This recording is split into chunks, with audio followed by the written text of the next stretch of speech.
Welcome, my name is Jesse and you are listening to The Wake Up Call. This show is about opening your eyes to how you've been living, bringing awareness to the standard you've been operating at, and helping you start living to your full potential. There are two ways I'll help you do this. One, by disciplining your mind, and two, by strengthening your body. It's time to take stock of your current performance and go to the next level. Let's do this. And we're back with another episode of The Wake Up Call. This is episode 120. And today's topic, guys, I want to talk about the bench press. And in particular, arching in the bench press. Is it a good thing or is it a bad thing? Is it something you should do or is it something you should avoid? Now, I'm a coach who I like to think I have a pretty good knowledge and understanding of a lot of the exercises that people do in the gym. Because I've been doing it for, I've been lifting personally for 16 years now, or 15 years. Shit, that's a long time. But I've been doing it for a long time, and I've also been a student of the iron game for a long time. So I'm always trying to find ways to, get stronger, do things more efficiently, more effectively, do them safer, and also increase performance. And one of the first exercises that really stood out to me that I was really intrigued and kind of captivated by, as most young dudes getting into the gym seem, was the bench press. It's the exercise where you can shift the most amount of weight in your upper body. So the old catchphrase used to be, you would go up to a gym bro or, somebody you would see in your health club and you'd be like, hey bro, how much you bench? What's your bench? And it was basically the measuring stick to assess whether or not somebody was strong or not. As young bucks tend to do.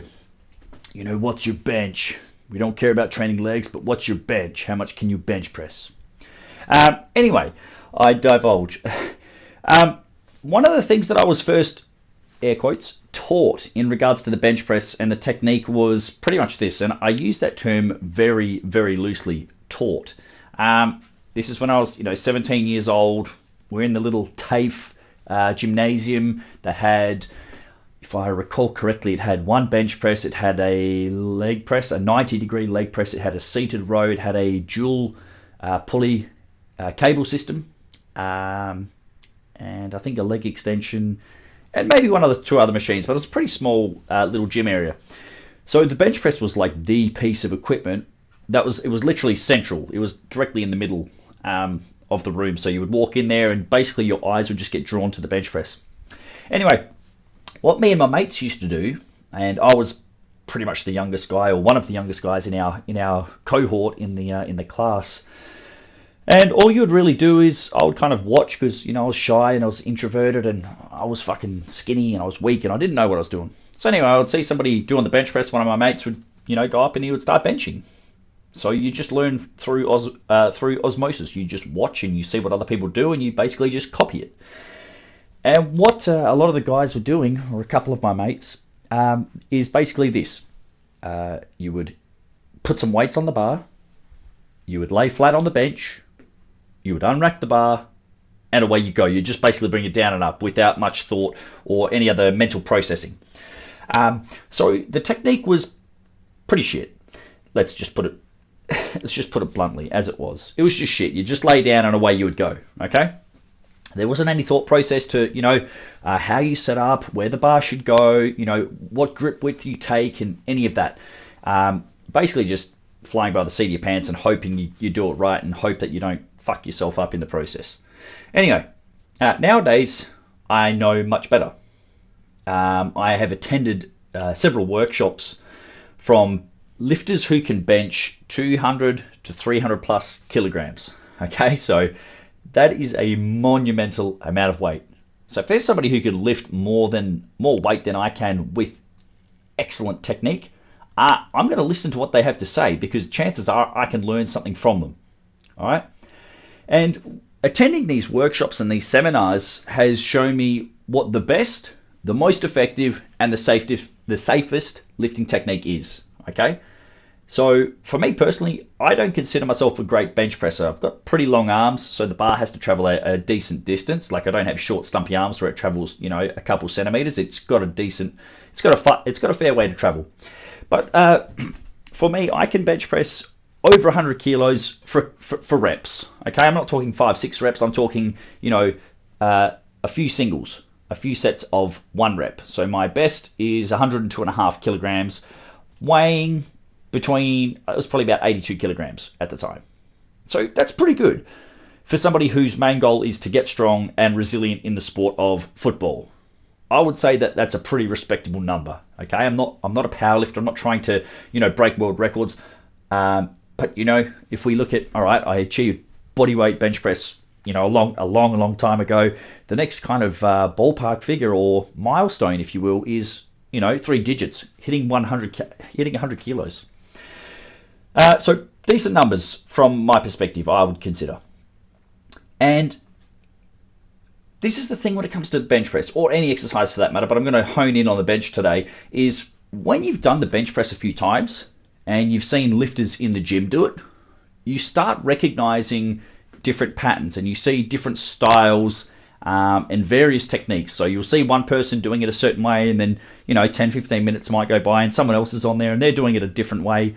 And then maybe you see somebody else, maybe it's a guy, maybe it's a girl, and they have their own take on it and they have their own particular method of doing it.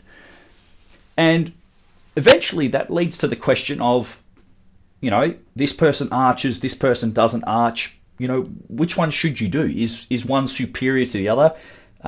Is one safer than the other? And basically people want to know, I have found, is why do people arch in the bench press? Okay? And there is a reason for it. Okay? And I'm going to go through that and I'm going to kind of peel back the layers of the proverbial onion and dissect this movement, because I have an intimate knowledge of the biomechanics. I'm going to try and keep it very simple so you understand the reasoning of why people arch and the benefits and the specific steps to do it correctly. All right.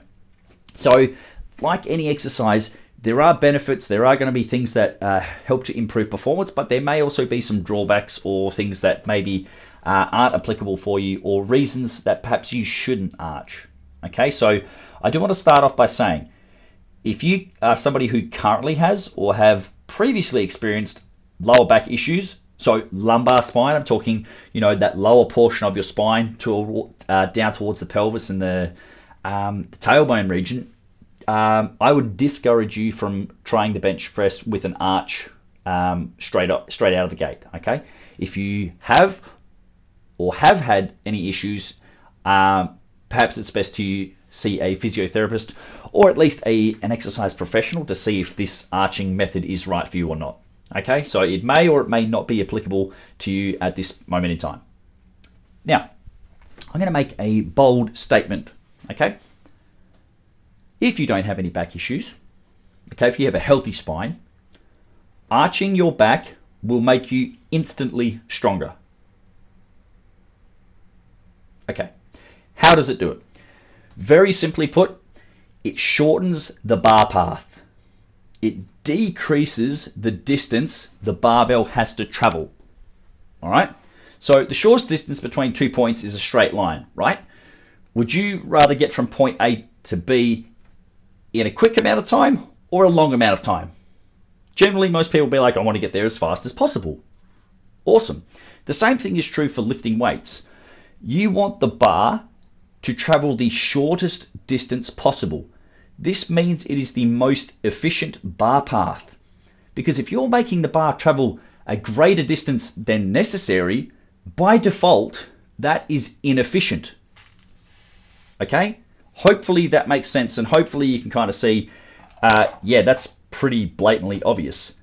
So the goal isn't to make the bar travel as far as possible, it's to make it travel the shortest distance possible.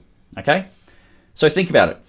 If you lay flat on a bench and you straighten your arms, and then you bring an imaginary barbell all the way down until it hits your lower chest, so around your sternum or the breastbone, and then you press it back up. That's your traditional bar path. That's your anthropometry. That's your arm length. Okay?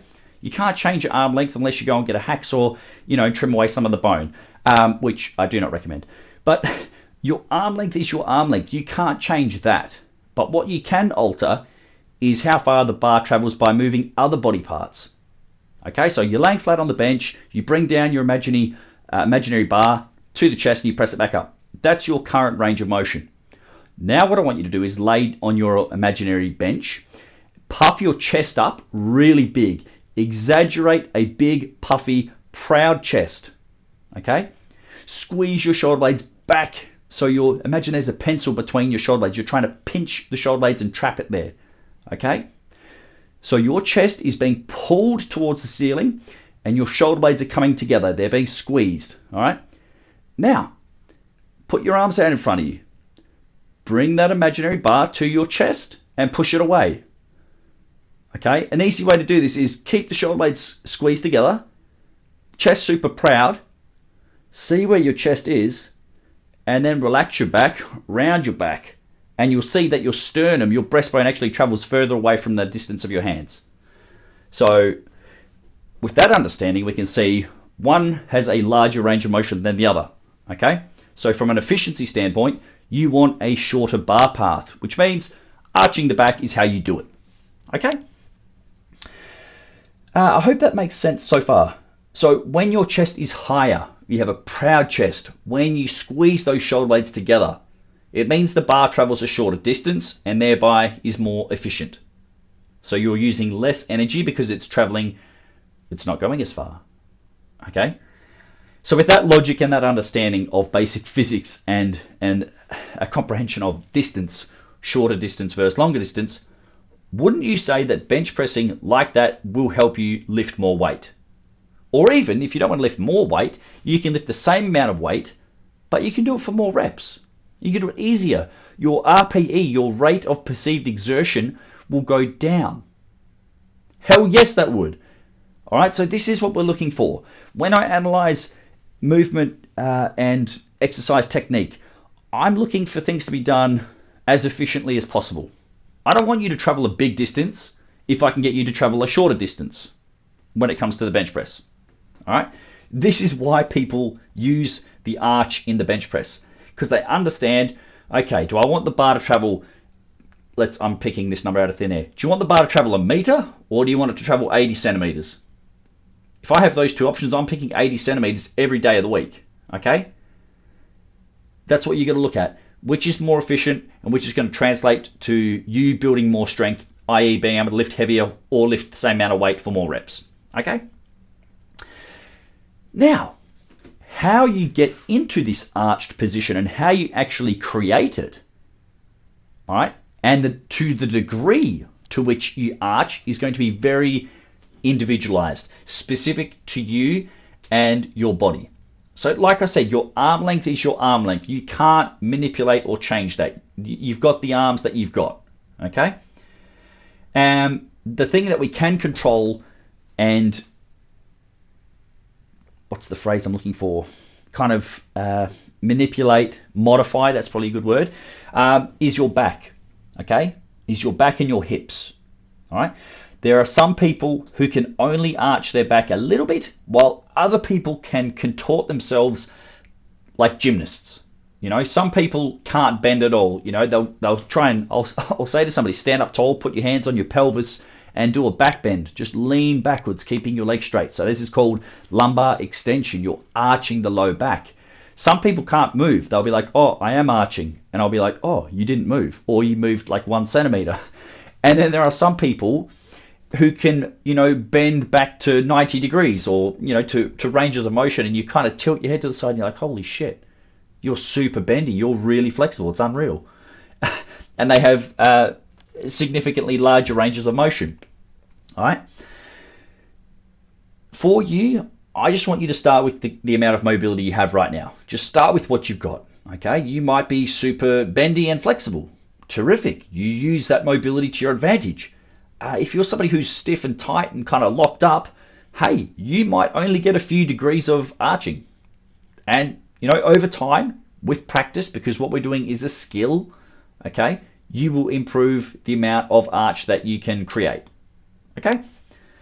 And also, I must stress this.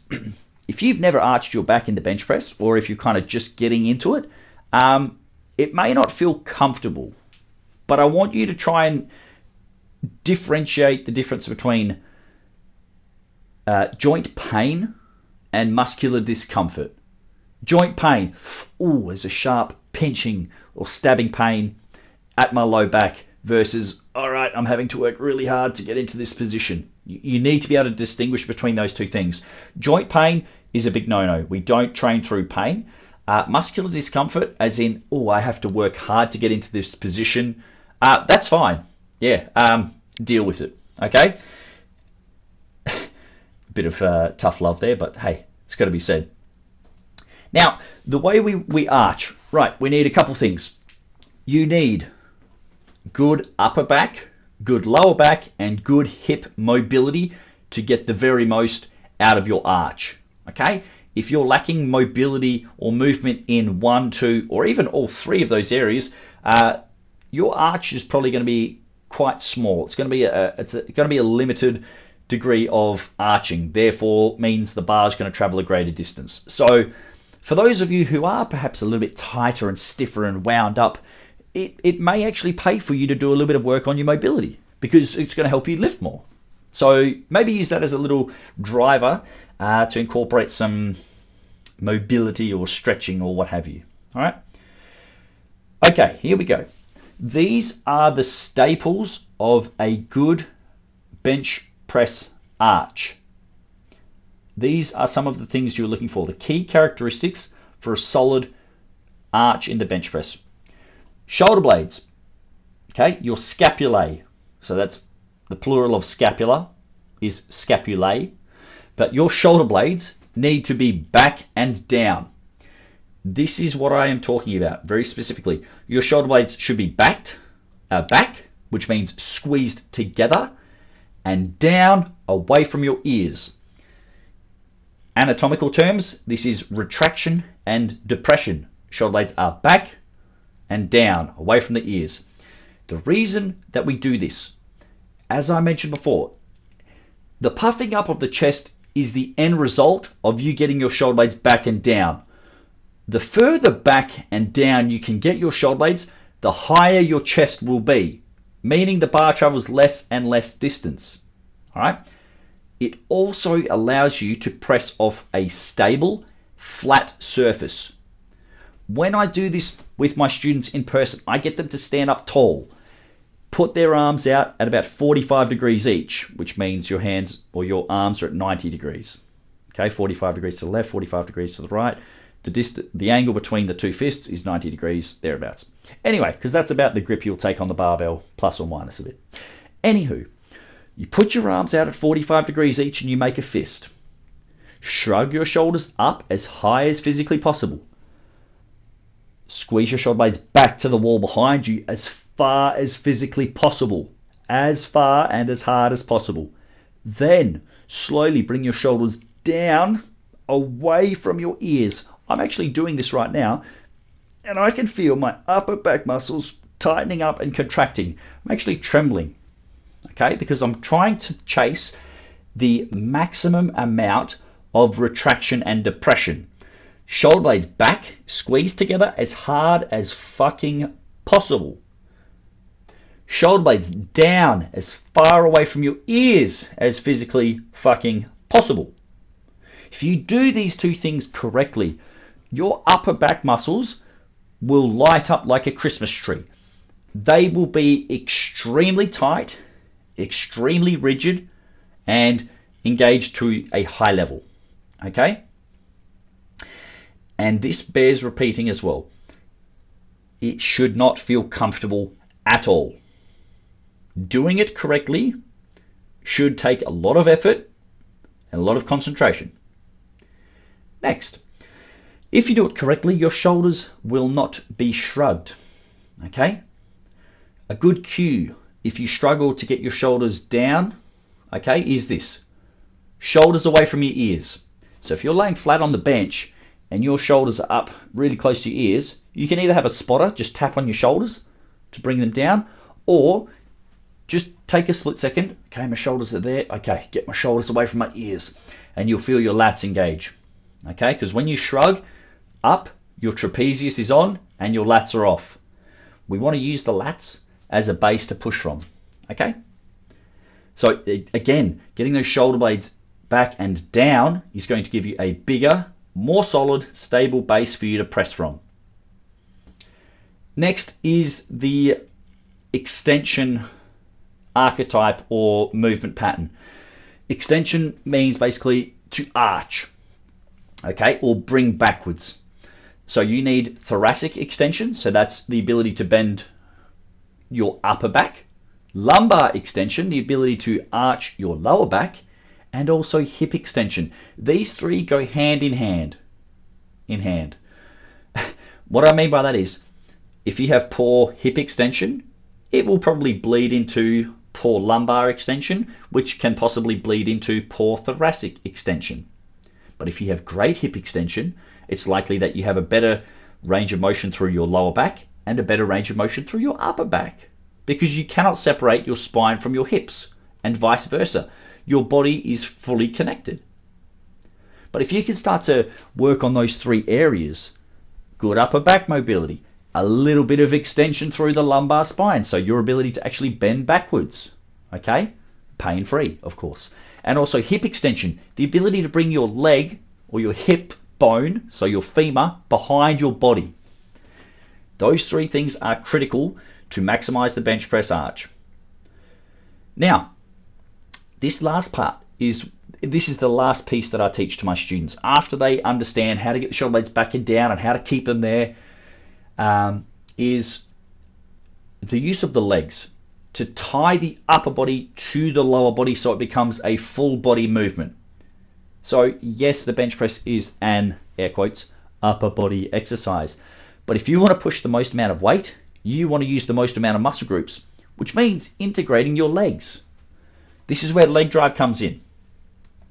If you are somebody who has typically bench pressed with your feet flat, you can still do it that way.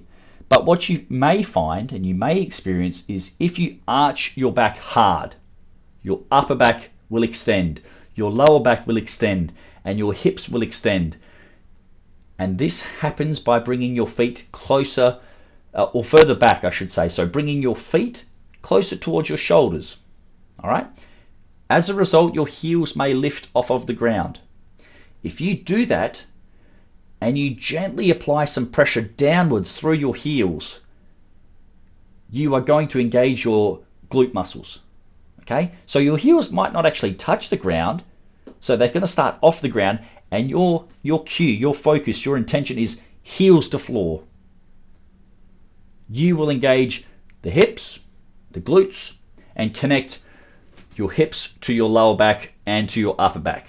Okay, so you're transferring energy from the ground up through the hips, up into the barbell.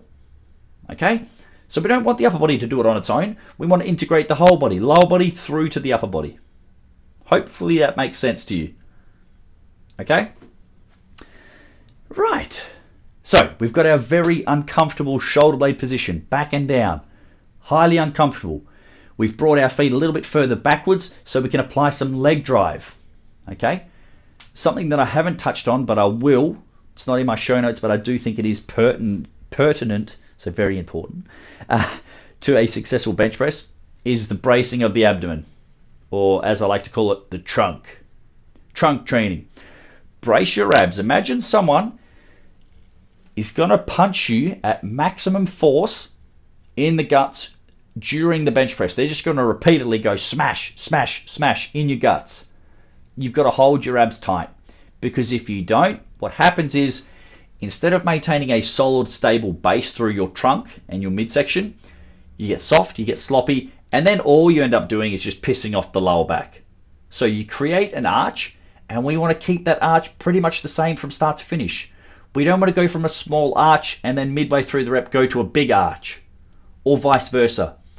Okay? We want to preserve the start position of your back and your hips from the very first rep to the very last rep until that bar is racked. Okay? So abs tight for a punch. Now, there are two methods, or there's two ways for you to get into this position optimally. Okay? Both of them require practice, as they are skills, especially if you've never arched or if you're kind of new to it. These are the two methods and the options that I use with my students. You have the pull-through method, which does look a little bit funky. It kind of looks like you're doing another exercise before the bench press, and it kind of is. You're getting into the best position, which again, like I said, requires work.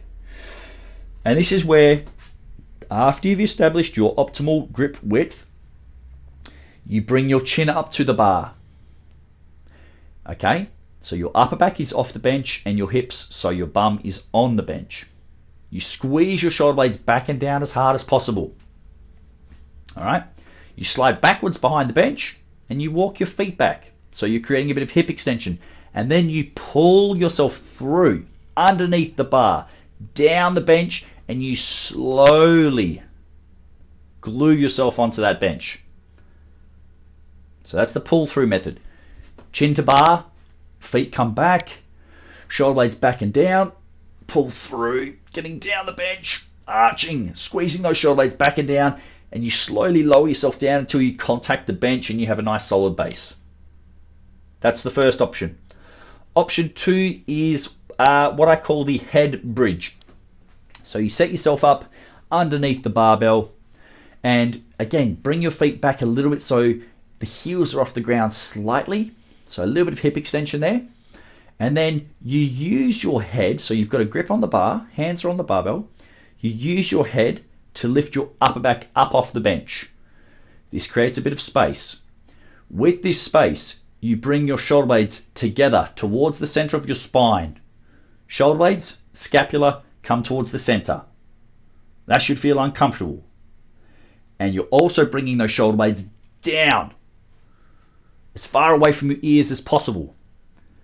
Another great cue that I got from a workshop many years ago, this is by a man who can bench press or who has bench pressed over 300 kilograms, is this: pits to hips. So your shoulder blades are squeezed together, and then you're going to get your armpits down towards your hips. And again, if you do this correctly, your lats will light up tremendously. Okay? Shoulder blades back and down away from the ears. So that's the head bridge method, where you just use the head, push into the bench, it elevates your chest, your upper back leaves the bench, shoulder blades back and down, and then you slowly position yourself back into the bench. Okay? As a byproduct, you have an arch through the upper to mid back / lower back. Okay? Which one should you use? Try them both and see which works for you. If you're just getting into the bench press and you want to practice the arch, start with the head bridge method. If you've done that one already and you want to see, okay, how much can I actually arch? Do the pull through method. I've done them both. I personally prefer the pull through. I feel like I can create a tighter, more compact arch. So basically you're loading your body, getting it tight like a spring. You're engaging the hips, you're engaging the lower back, your abs are braced, your upper back is working hard to give you a strong base and a stable platform to press off of. That's my preferred option. But try them both. See which one works better for you. But like I said, don't just do it once. Practice it. Do it for maybe 2, 3, 4 weeks and see how you go. Does it increase your performance? Does it decrease your performance? Are you doing it correctly? Are your shoulder blades back and down, or are they just back? Are your shoulders shrugged, or are they down and your lats are on as well? Okay? The bottom line is this, guys. The bench press, as I mentioned, this is the exercise that allows you to press the most amount of weight. So it doesn't matter if you're male or female. This is the exercise. If you want to lift a big amount of weight for your upper body, the bench press is how you do it. All right? To maximize and leverage that, you should look into arching the back. As long as it's not contraindicated, so something you should avoid with a current or past injury, like I mentioned, and as long as it doesn't produce any back or joint pain. All right? As you lift more frequently, so by frequently I mean every single week, okay, you start to know what your body can and can't do.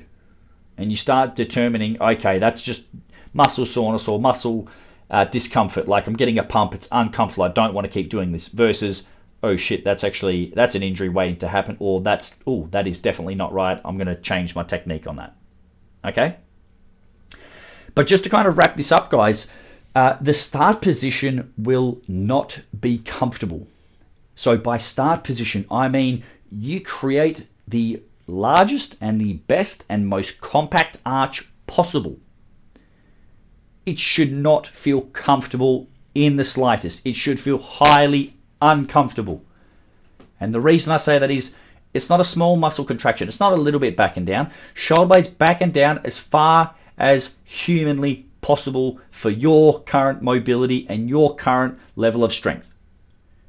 So what I say to my students is all the time, it's like I'm a broken record when I say it, and I don't get tired of it either, is I ask them directly before we unrack the bar, I'm like, is it comfortable? And if they say yes, I'll say, get tighter. I want more stability.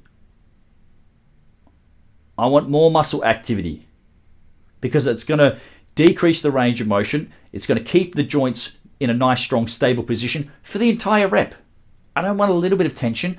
I want the most amount of tension that they are capable of.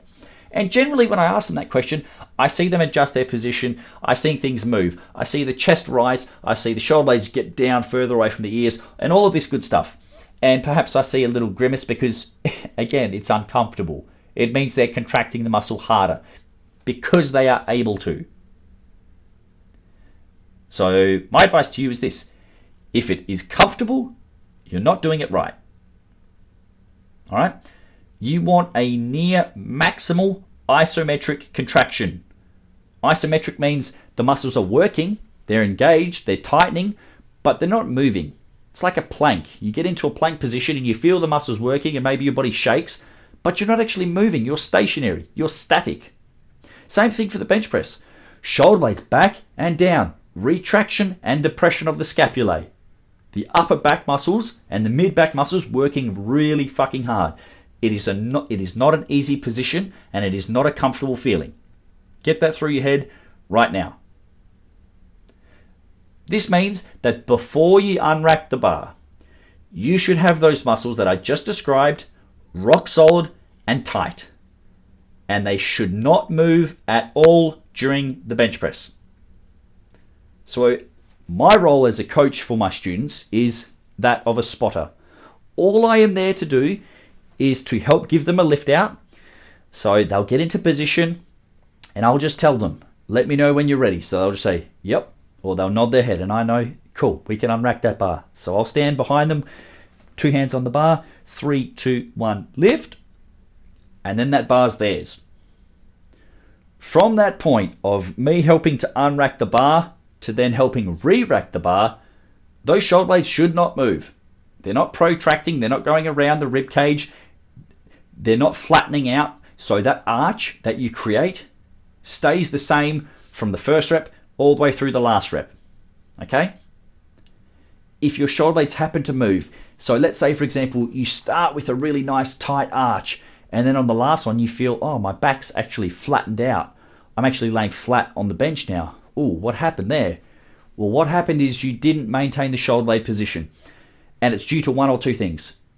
Not being strong enough to get them there in the first place in a strong, stable platform. Okay, so you couldn't arch hard enough, or you didn't. And or muscular endurance. Okay, so let's say you're doing a set of 8 reps. The first 5 reps, yep, shoulder blades are back and down, and then maybe flatten out into the bench. Okay, and we can see maybe a bit of shoulder shrugging happening. Okay, you've lost your stable base. You have lost the shoulder blade position. So that would be a matter of endurance. And in a scenario like that, let's say, for example, you're doing 3 sets of 8. I would encourage you to flip that. Instead of doing 3 sets of 8, do 8 sets of 3. Because you're going to get the same total number of reps, 24, but you're hopefully going to hit them all with perfect technique. And this is where I keep saying, it's a skill. Everybody gets infatuated with the standard bodybuilding fucking rep range of 3 sets of 8 to 12. Here's the thing. If you've never done a bench press before, or if you've never done a bench press with an arch before, why the fuck do I want you doing 3 sets of 8 to 12? I'm going to start with 5 reps. If you've never done 1 rep, there's no chance in hell you're going to get fucking 12. So let's walk before we run, hey? Yeah.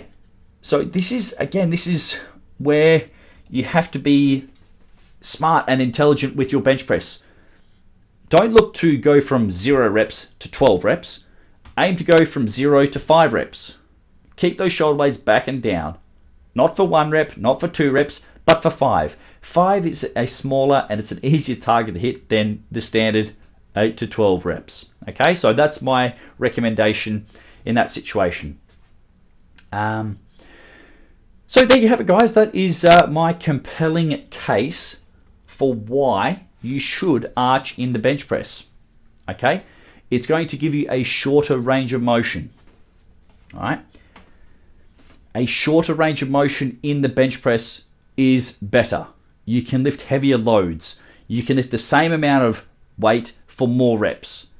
You're turning the traditional upper body only style of bench press into a whole body movement. Okay, and you're going to be more efficient at shifting those loads. Like I said, do you want one muscle group to do all the work, or do you want 4, 5, 6, 7, 8, 9 or more muscles to chip in and do the work? I don't know about you, but if I was stuck with the option of one muscle group or a whole bunch of muscle groups, I pick more every single day of the week. So I hope that gives you a bit of information on the bench press and whether or not it's a good or bad thing. Like I said, some people will be very well suited to arch in the bench press. No history of low back pain. Also perhaps more mobile or super bendy people. Like I said, that's going to reduce the range of motion even greater. But even for you guys who maybe are a bit stiff or a bit tighter, it could be a little bit of a shove in the right direction to improve your mobility. There's no point being really fucking strong but not being able to move your body. You should be able to do both of these things, and the bench press can actually complement and help you in that regard.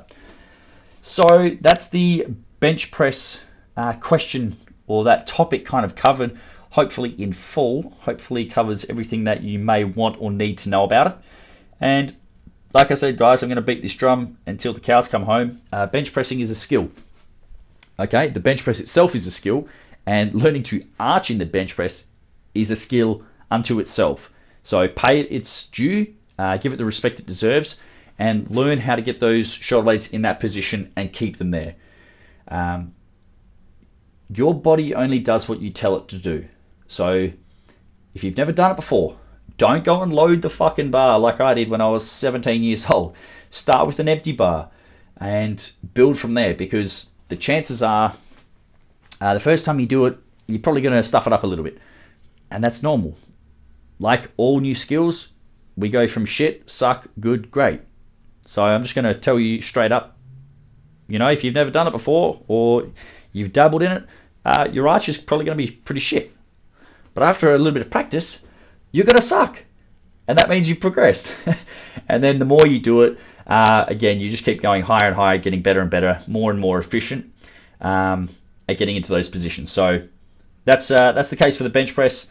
I hope you consider the arch. And if you need a little bit of help and you're in the Perth region, I would love to help teach you the bench press so you can get more out of your lifting, so you can lift heavier weights and do it more efficiently. But that's it for now, guys. Bench press, do it. Arch, don't arch, completely up to you. But now you have the underpinning knowledge to make an informed decision. So, yeah. How much you bench, bro? If you loved the Wake Up Call, found it entertaining, or got some benefit out of listening, I would appreciate you helping me to spread the word. Please share it with a friend or on social media so that you can pay it forward and give someone else the opportunity to improve themselves like you just have. Thanks for listening. We'll see you soon for another episode.